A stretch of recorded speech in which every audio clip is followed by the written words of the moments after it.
νέο giveaway από τη Θέβα. Εκεί που θα σου βλύζεις το αρνί, θα μας ακολουθείς και στα social, θα βάζεις και μια καρτούλα για να παίρνεις μέρος και να λαμβάνεις συμμετοχή.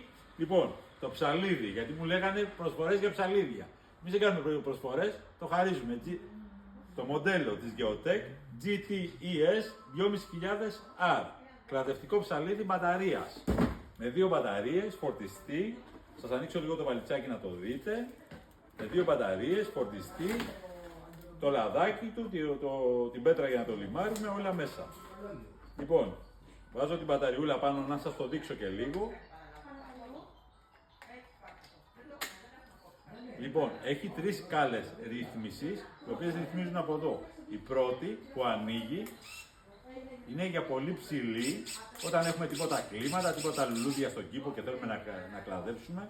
Η δεύτερη ανοίγει περισσότερο, σίγουρα πάλι για το αμπέλι μας περισσότερο και για μεγαλύτερα, έτσι, για τα λέμαργα, τις ελιές κτλ.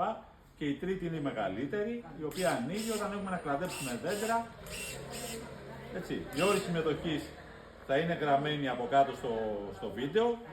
Έτσι, μας ακολουθείτε, κοινοποίηση, ένα σχόλιο, οτιδήποτε θέλετε εσείς, μια καρδούλα, ό,τι θέλετε, για να λάβετε μέρος στο giveaway. Καλή τύχη σε όλους, καλή Ανάσταση και καλό Πάσχα με υγεία, παιδιά, σε όλους σας. Στην οικογένειά σας, σε όλους σας. Καλή τύχη μάγκες, που λέει και ένα τραγούδι. Άντε και καλή τύχη μάγκες.